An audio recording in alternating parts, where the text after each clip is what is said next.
Well, I was just thinking, just to give you an example of, excellent customer service.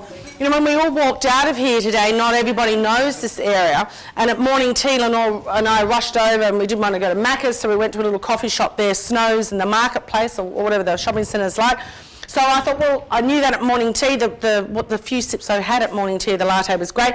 Went back, lovely girls there on the counter. I just said quite quickly, I'd love something to drink. I've only got 20 minutes. I'm here training, so I just want to take a quick seat, have a latte, something quick to eat. What would you suggest would be the best that I can get out of here in 20 minutes? So her first thing was have quesadillas, and I said, oh yeah, that's a bit Philly. And she goes, we have the best pies here in town. Have you heard about them? I said, well, I'm actually not from the area.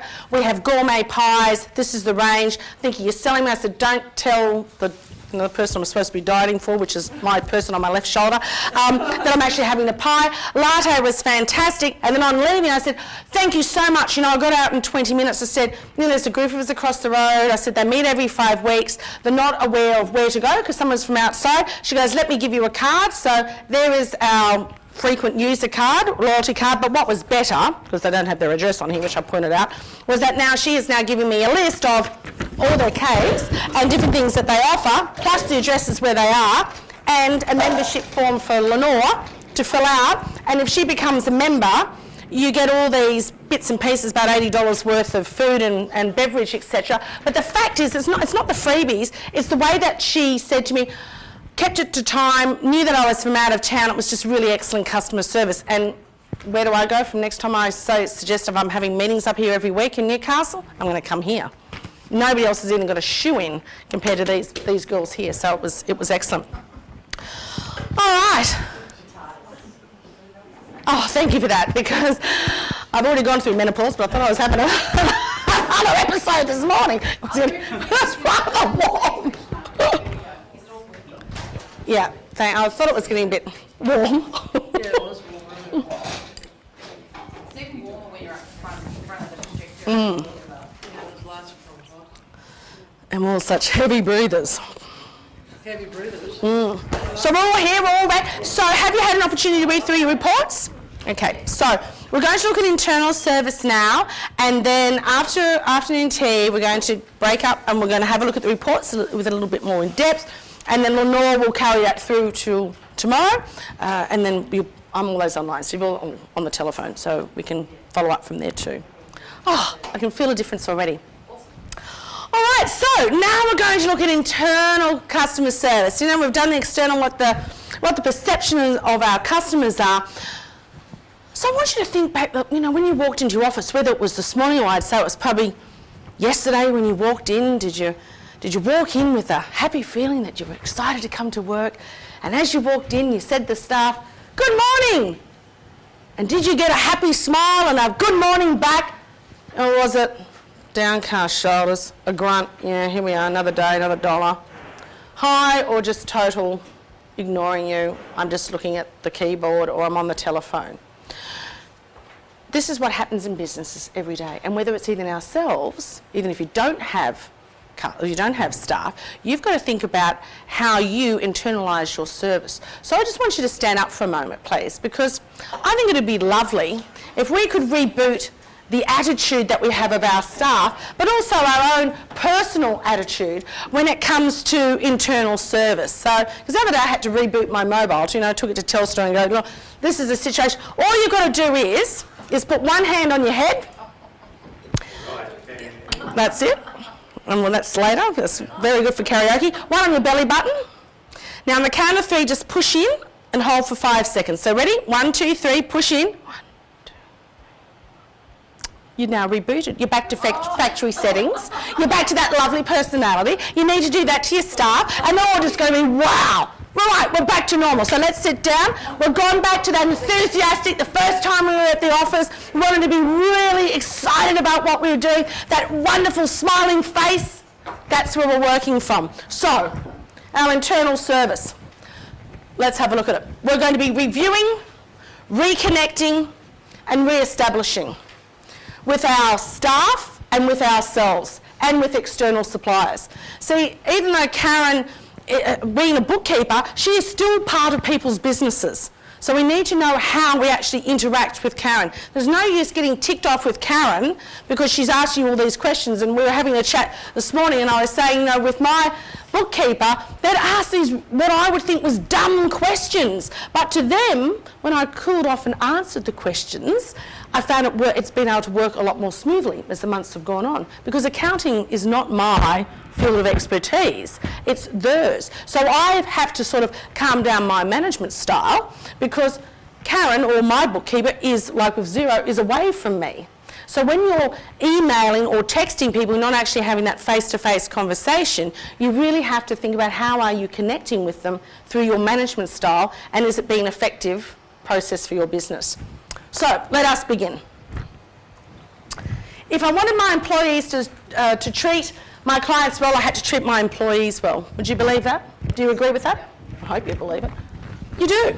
You can't expect your staff to work well and have this wonderful positive experience if you are one of these sour-faced, tar them with feathers, because you don't know how to manage them right.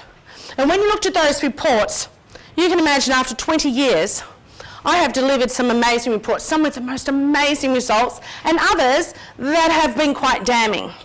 And particularly with staff that perhaps the CEO or the senior manager I'm dealing with believes that staff member is great. And when they perhaps had an area where they need a little bit more strengthening, they need to be focused upon that particular area, the CEO will go, no, you must be wrong.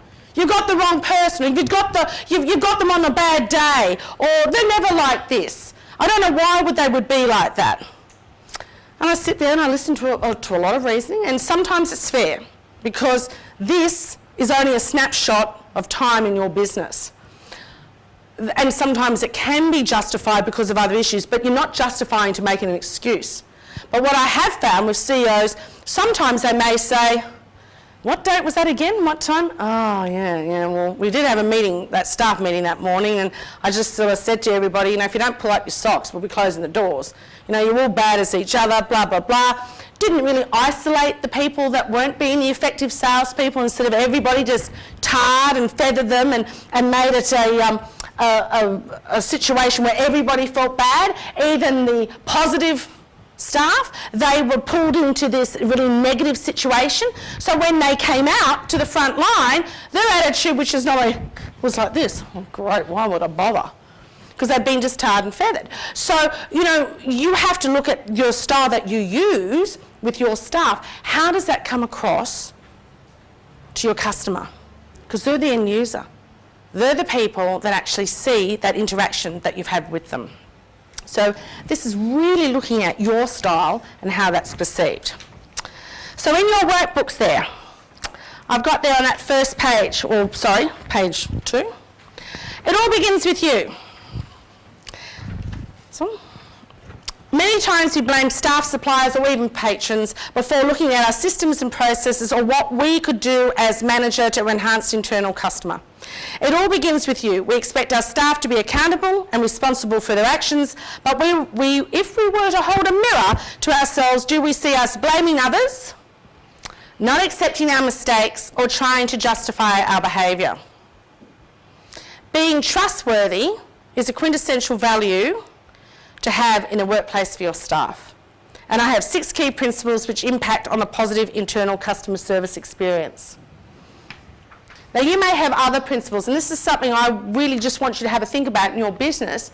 To me, these are all the things that you expect of your staff.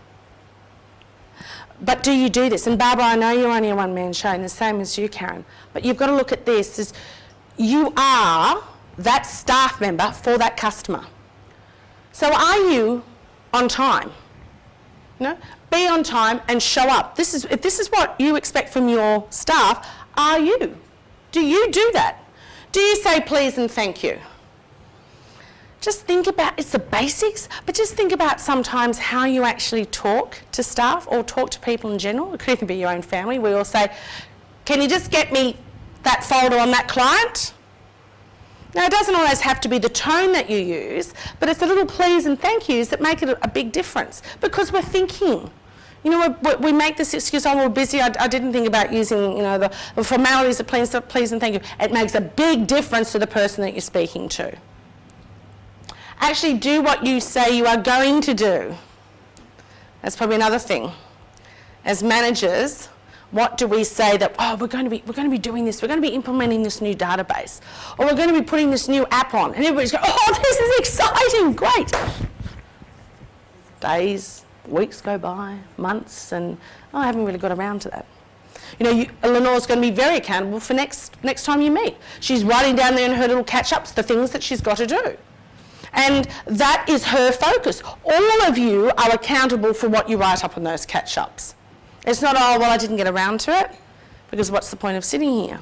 And to your staff, you know, you're going to come back from tomorrow and hopefully you'll be saying to staff, oh, I met this one amazing woman. No, you'll be saying, apart from hitting them over the head with the report for doing a great job, it's the fact that I've been doing this course and we think, you know, we've sat down, we've had a chat, we're going to implement these things. The staff are now engaged. They may not be physically sitting in here, but it's you sharing that with them. And when you said you're going to do something, you actually do it because you're getting them excited.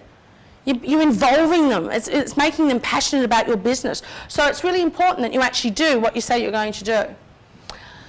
Further, share what you know. You know, whether it's an accounting package, whether it's something new that, you know, Nana, you might think, oh, well, they don't need to know that the fluoride tastes any different. But to Frank, it was really important. So that's something that Frank might ask the person on reception. Have you got a good taste in fluoride, or are they yucky? At the counter, the girl in the counter goes, oh, I don't know. I don't go to this dentist. You'd be shocked how many people say that when they ask them questions. As I said, I do a lot of work with the hospitality industry. I remember years ago, I met this lovely older lady, and she was working in the bistro, you know, the old little shower cap over the head, etc. It's quite a few years ago now. And I said, oh, a curry, how hot is it? You know, is it mild or not? She goes, well, love, there's two forms of curry. There's a one schooner or there's a two. I'm thinking that's appropriate for a child who was beside me, and I'm thinking two schooner curry, it's got to be hot, but this is a one schooner. I can vouch for it. I went, oh, thank you. That's really good. Don't know if that was the right terminology, but at least it gave me an idea that this was going to be a medium to mild curry, as well as the other one was going to be hot and spicy. There's a better way of framing it, but it's also just letting that person that at least tasted it. Because, you know, how many times do you go to a restaurant and you go, oh, tell me, what's in it, or etc. And they go, oh, I don't know. I have to ask the chef. Lenore took me out for dinner last night to a lovely restaurant here in town, Sprouts. It was very, very nice. But on the menu, on the dessert was le and brioche. That's all. Also, what you could see in English was the brioche. The rest of it, there was something about a cheese somewhere along the road there. And we said to the patient, oh, that sounds very interesting. What's in that? Oh, it's got 3 cheeses and they mix them together. Oh, what cheeses? I'm not sure. I think there's a brie. I'll go back in. She went back, what, twice? 3 times? And still came out, and Lenore in her mind had this in her mind, and I had this in my mind, and it came out, it looked like a wiggly poo of brie. 2 pieces of brioche, but it was very tasty. But she didn't know what was in it because it hadn't been shared with them. Yeah, so you've got to share what you know. You know, you could tell them 1,000 times in a newsletter or a business email, or you know, if you've got a staff room, read this is what the new policy is. But people don't read. They have to be told. And it's always remember when they've come back on holidays. Don't just assume they're actually going to be brought up to date with your new system. So, you know, while you're away, we've brought in this new database or whatever, this is what it is. Have a read through. If there's some questions you've got, please let me know. It'd be like bringing on new staff, I'm sure, over here in your business. You know, you've built such a rapport with your clients that when you bring somebody in, give them the paperwork, they have a bit of a read through, but whether you take them out on sales, whether you get to meet the different property owners over time, it's sharing what you know. Because if you don't share, then you become very isolated in the business. You know, when I was saying to you about marrying those 2 different databases, if that was possible, and that's just sharing knowledge. It's just sitting down, you know, over a morning tea. Ask for help or ideas. Well, I know, you know, we're not all boats alone in this ocean, and some of us don't like asking because, oh, you know, if I ask, will people perceive me as not being as smart as I perhaps they think that I am? Or will I look dumb, because that's what some staff members think? Or I'm so good I know everything, I don't need to ask anybody. So there's two forms. Ask for help and ideas. You know, when we sat down here with Lenore this morning, when we started talking about, you know, when Nada asked about his dental practice, we had pregnancy, we had age, we had whole lots of different ideas about what he should be writing his articles and blogs on. You all shared that later on. If you don't ask, you won't know. And having a number of minds to help with your business, even though they might be crazy.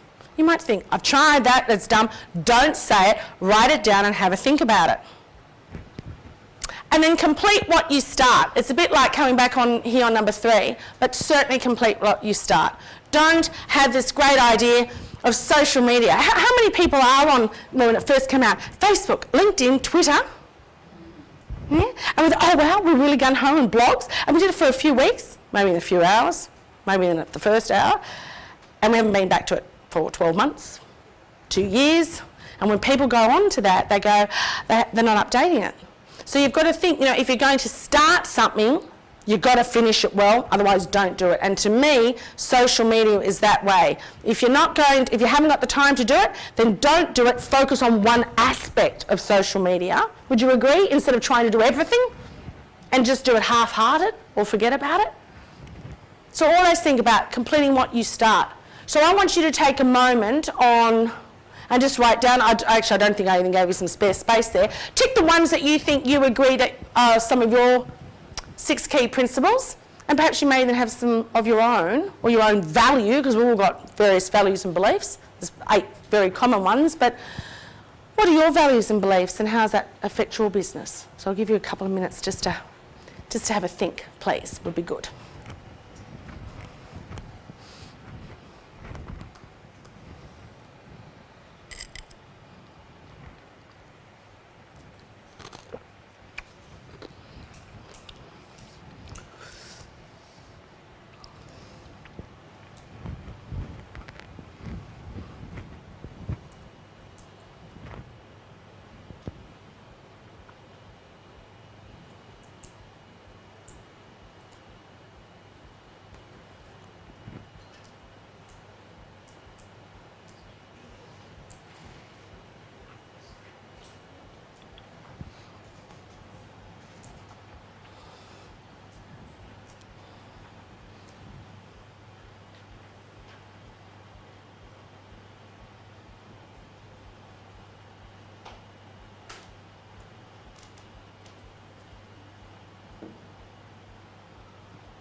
All right. Would any of you like to share some additional, you know, whether it be values or some other principles that you have in your life as well as in your business? Yes. Mm-hmm.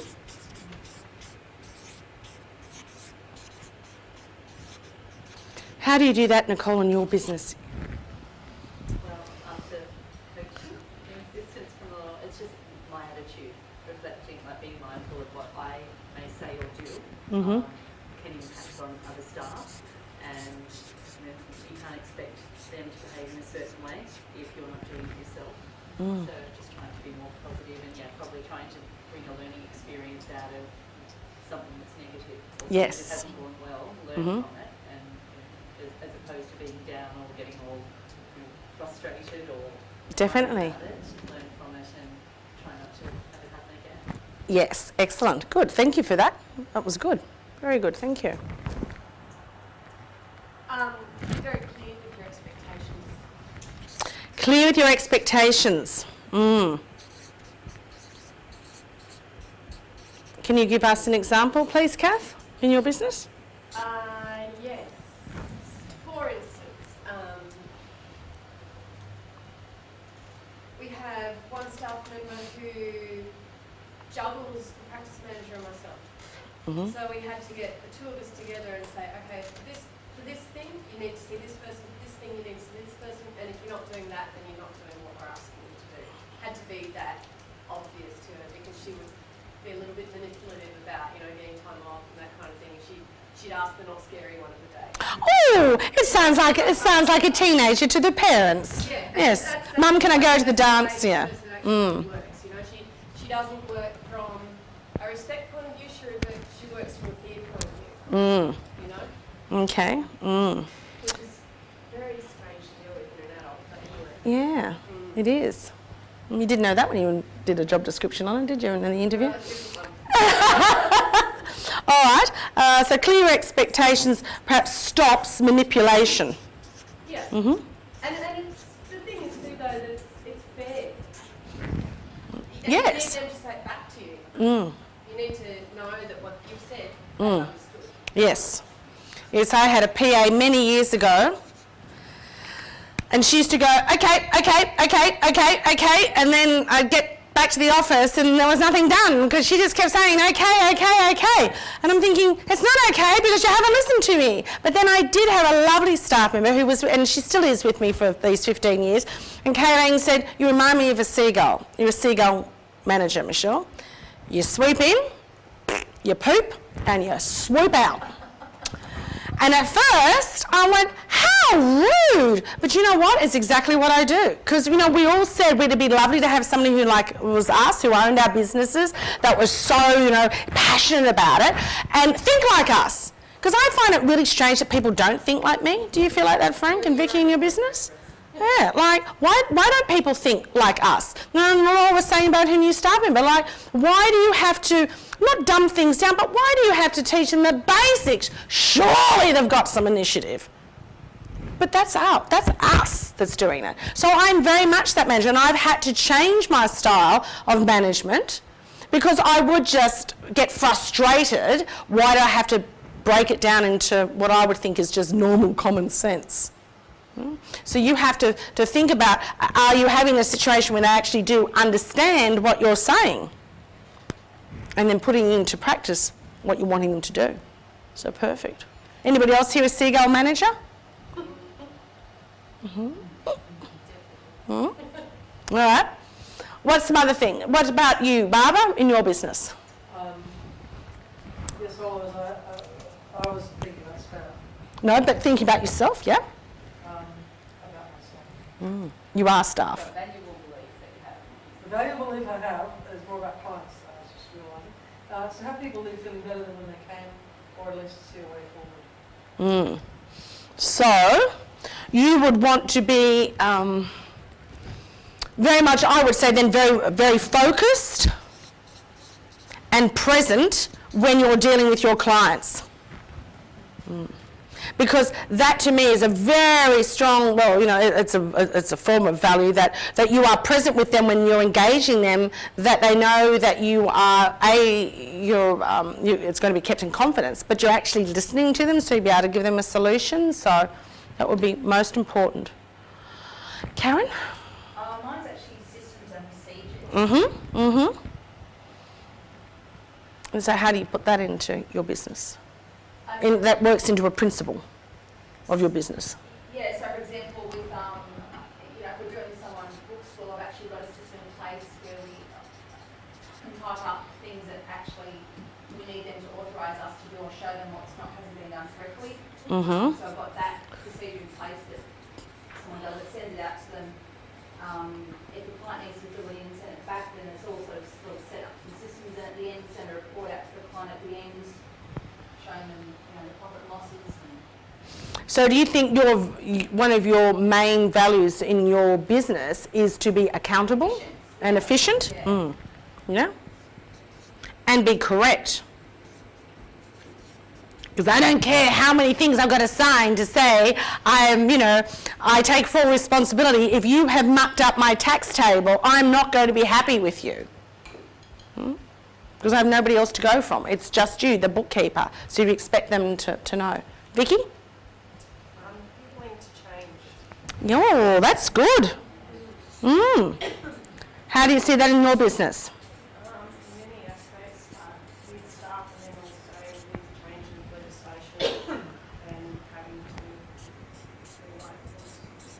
So you have to be very well informed, making sure your staff are informed, but then also the client, because as you said, that's your responsibility through legislation, that even though you post it out to them, it's engaging them, have they actually read it, etc. So very, very good.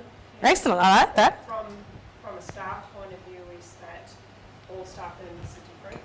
Mm. So you need to be willing to change accordingly Yeah. to actually make the environment work. Mm. Look, you can't change everything for there'll always be some staff member who doesn't like the colour of your uniform, who wants to wear a dress instead of a pair of pants, or it could be that the guys, you tell them they've got to have their sleeves rolled down, the look is not rolled up and, a dirty jacket over the top, they've got to have clean hands. Even though they're delivering petroleum, they've still got to be clean and respectable. That's your brand, that's your business. So it's getting them to understand why they have to do that. But I like that. It is important. I'd be interested to know what else you do with that willing to change, from your perspective. Do you know what I'm hearing that as well is flexibility or behaviour? Yes. Okay, so it's all drinks on Frank tonight.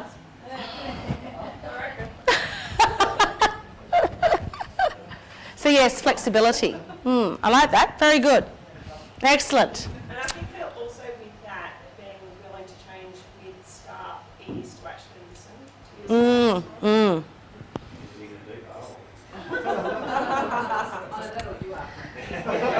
That's exactly it though, because the member that I was talking about, she responds to entirely different motivation to everybody else in the whole thing. So you really do have to work towards their strengths and work with their weaknesses.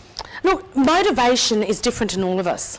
And you've really, both of you hit the nail on the head. There'll be some staff members that their motivation is money, that they want to get the extra pay rise. It could be the motivation that they're actually thanked for a great job. I'm not saying thanked and a pat on the back for just doing their job. When they exceed, when they come in on their day off, or they stay that little bit back, they don't go, oh my gosh, I've worked all day, blah, blah, blah. It's more of you actually giving them a personal note and saying, thank you so much for staying back on Saturday, or dealing with that really difficult customer. How you handle them has really made a big difference to our practice, but also to that customer.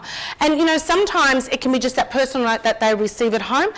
That a lot of the time is what staff are wanting. They don't want the Coles voucher, the movie tickets or everything else that they seem to get shoved down their neck for just doing their job. They really want to be acknowledged by you. And for those of you who are busy within your business or outside with other businesses, it's really lovely when they can be connected to you through that way. So always think about that, because a lot of people don't always realise or don't make a fuss about what they've done for the boss to acknowledge them. So, and it's really lovely when staff are acknowledged, because a customer has come back and said, did you realise, Vicky, that last week when we were showing that property, we got a flat tyre? And I was there with the two kids, my husband wasn't with me, and I think to myself, how am I going to get out of here? But Vicky, because of, Fred, your salesperson, said, look, I'll change the tyre, I'll ring an MO. They got some water for the kids. Fred would have never have told you, because it's not in his makeup, for instance, or he didn't want a big note himself, but you go back going, wow, because that's just changed that whole sales experience. Even if they didn't like the property, they'd probably buy something from you. So sometimes it's finding out things like that you can acknowledge them would be fantastic. Yeah, very much so. It's very, very important. Excellent. This table over here.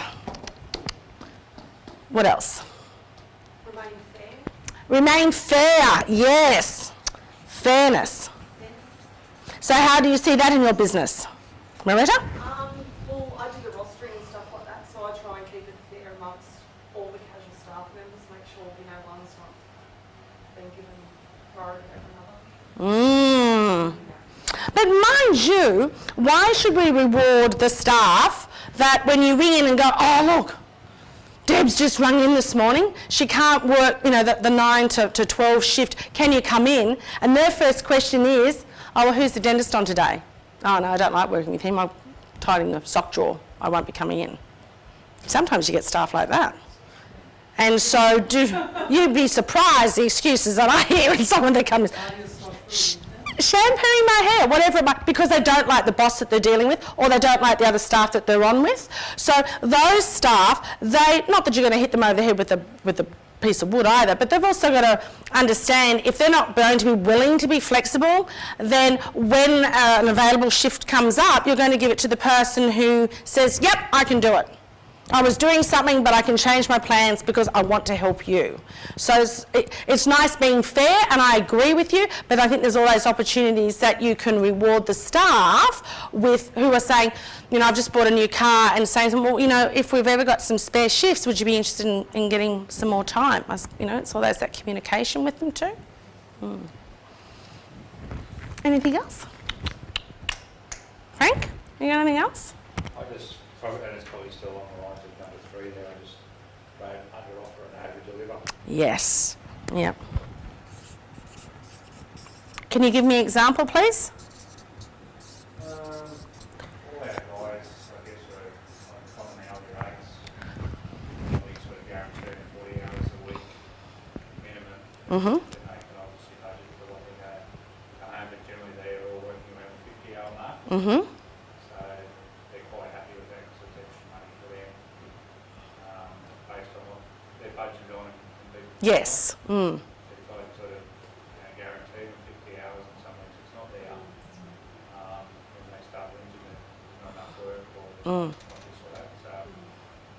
So all along we've been all guaranteed the 40 hours, and generally they all do a 50-hour, 100-hour fortnight. Yeah, which is good. And I think they've also got the flexibility to say to you, look, Frank, I know you've been giving us 50 hours, but I've got a few issues happening at home, I've got to do something. So look, I'm just happy to do the 40 hours, and if somebody else wants to have my other 10, so there's always that two-way communication. Absolutely. Yeah. We've got one guy that, as you say, is in financial sort of, not difficulty, but trying to catch up, and he wants to work every Saturday, so we're going to find work for him to do every Saturday.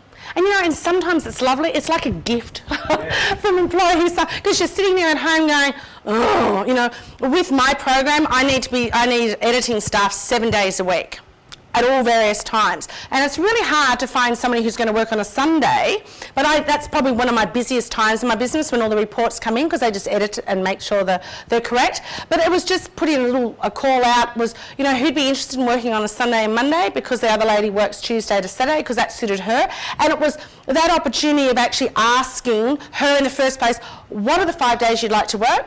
Her now husband works, what does he work? He works Tuesday to Saturday, so she has Sunday and Monday off because that's what he does. That's his way. It's perfect. Then I just put out the call, who'd like to work a Sunday? And I was inundated with people. First I was thinking, who is going to work this? They want extra money, blah, blah, blah. But I found it was really good because people were happy, because you don't know until you ask. You know, and I think that's probably a fear factor. Well, not so much a fear factor, but we think this is going to be dreadful. But people just come out of and go, and like that guy. You know, I'm happy to do every Saturday. And you can do some extra work. So maybe you'd be thinking, I might have to employ somebody else to do this extra work. He can do it, and you don't have to. Business offer another service at work on Saturday. Yeah. It's also helping him. So building your business as well. Yeah. It's the money, but it's prepared to do the work together. Excellent. Win-win all around. So that's great. Perfect. All right. So it's not all your fault. That's the game face. You know, you'll be out there and the staff member sees you being so lovely, so polite to your customers. You know, got that wonderful tone in your voice. And then as the customer walks out and they walk into the back, the face changes. It goes from this lovely, polite, friendly, we'll do anything for you, shame they're going. And then blaming it on the staff or whinging about the customer, oh, that'd be bloody typical, and all those, and that's what your staff see. That's your game face. You know, if you're going to put it on, you've got to wear it till the end of the day. Or you go to the toilet and you take that mask off and you have a whinge and whatever. But you don't do it in front of the staff, because they'll be the first people that will turn around and they can't see any issue in whinging about your customers because you're doing the same thing. And it can become very easy when you're sitting in a smaller office. Vicky, how many staff have you got? Are they all women? They all sit around at lunchtime and have lunch together sometimes, or they all go their separate ways? No, we all sit in the office. Yeah. So what do you normally talk about at lunchtime? Well, I'm not talking about you, Frank, I can tell you that much. Oh, him again. Why are you with him?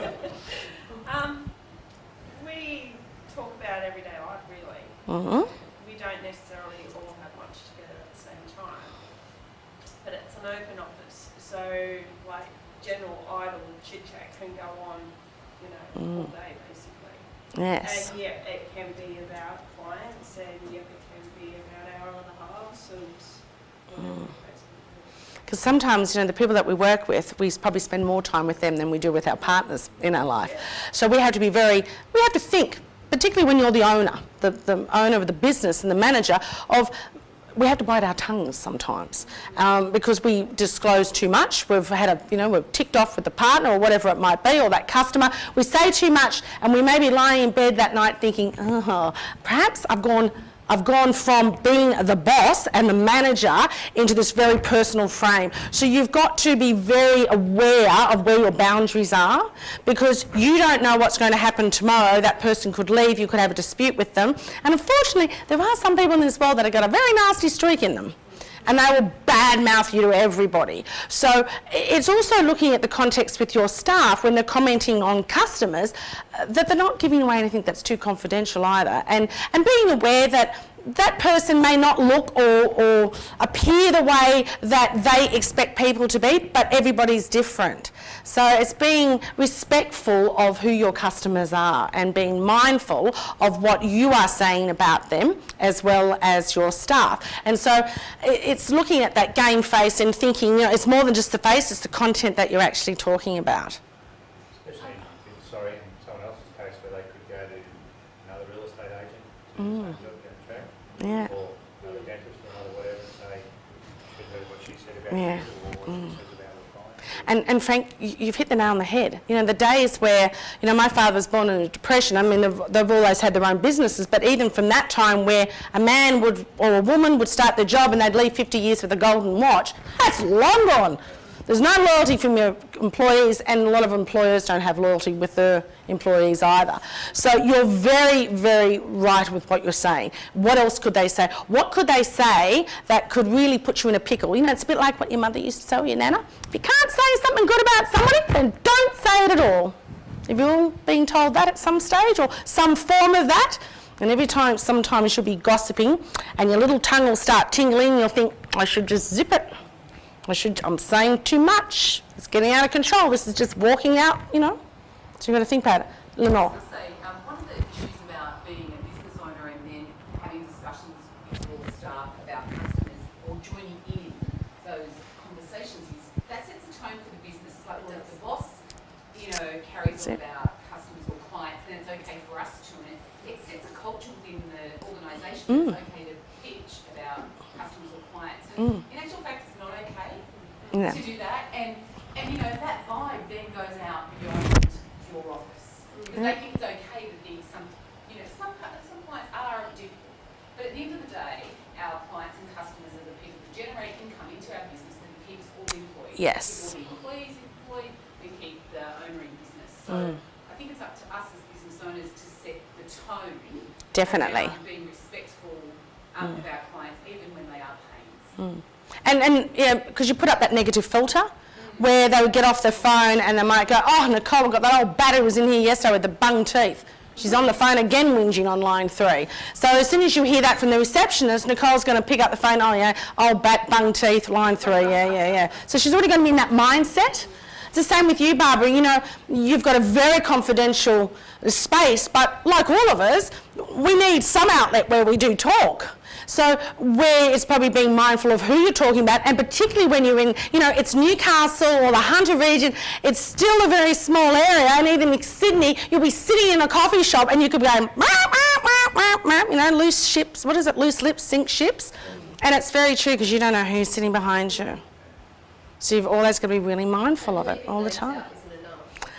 No, but do you ever think about leaving names out? So you know when Mrs. Beep, beep, beep, she's the fat one with the blue eyes and the red hat? Yeah.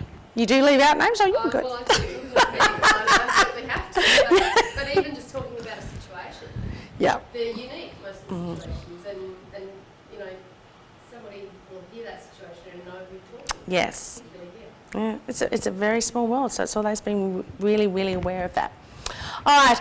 Identifying staff morale. Isn't it wonderful, staff morale?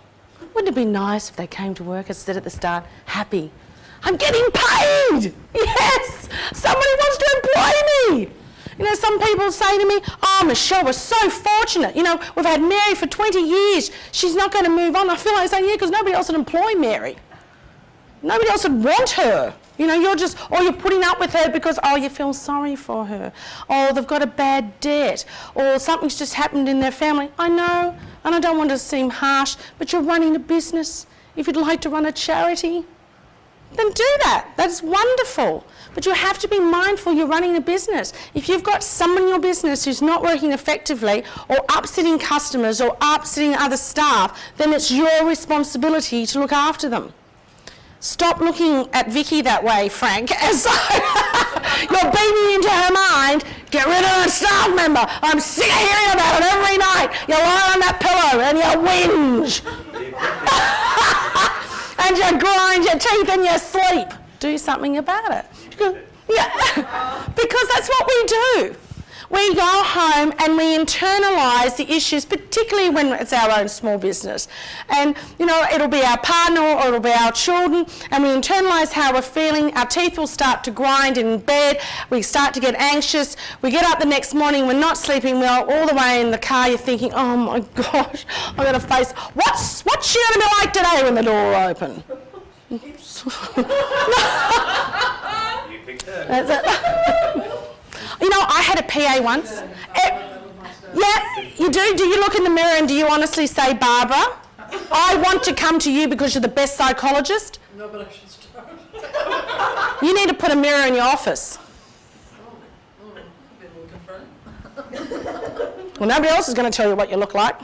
Facing them or facing me? No, facing you. So when you pick up that phone, each and every one of you, have a mirror beside your phone. What do you look like? Is your tone happy, friendly? Are you smiling when you answer that telephone? Are you standing up? Or you're hunched over trying to find a pen because some kid's taken the insides of your pen out. You're leaning on your ironing board. Thought so. So you need a mirror to look at your business, to look at you. You are your business.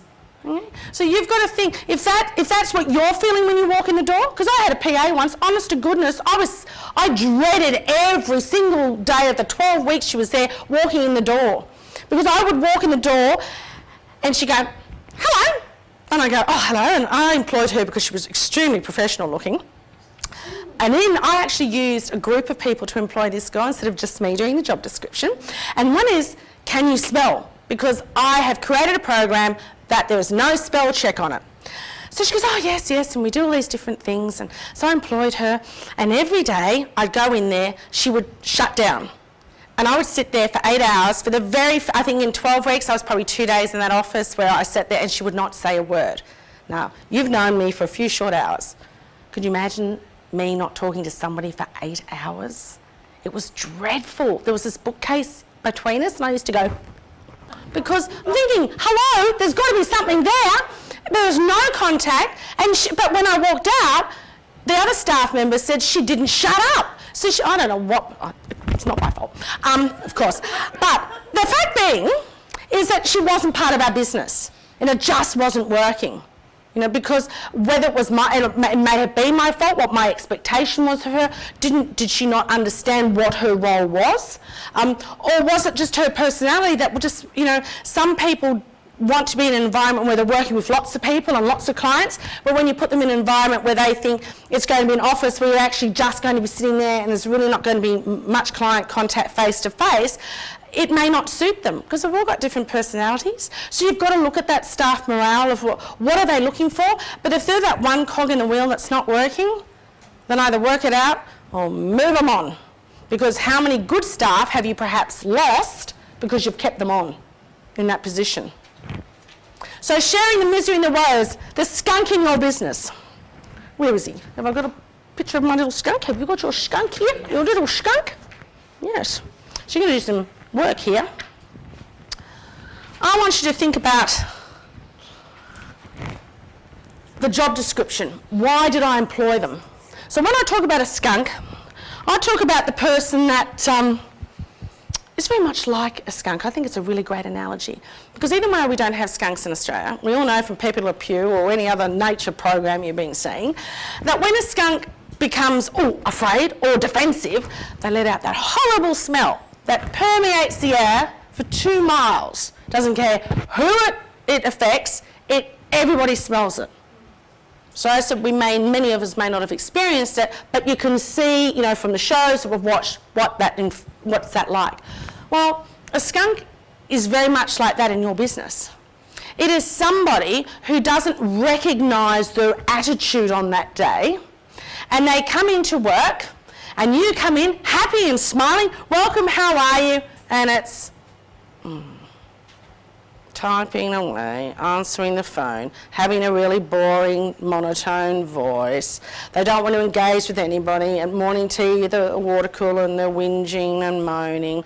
And not only is this now ooze of this smell, you can't physically see it, but you can feel it.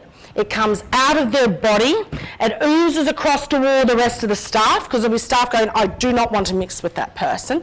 But then it oozes out onto your customers. And a customer walks in, and they could literally cut the air with a knife, because everybody in the rest of the office doesn't want to work with this skunk. And the skunk is oozing out all this horrible toxin across your office. The client or the customer to be will make a really quick little transaction and get the heck out of that office. And the skunk will just sit there, will not own their responsibility, will not own their attitude, but it affects everybody. Nobody wants to be the skunk in the business, but certainly nobody wants to work with one, do they? And you don't want to be known as one. So I want you to have a look, you've got some sheets there to look at, how can you identify the skunks in your business? And then we'll go through this. So take a moment, let's go a couple of minutes. And you don't have to share this, because this is confidential, it's a small town, remember. How can you identify the skunks in your business? How do you think you can go about identifying them? And then identify the effect they have on the whole team,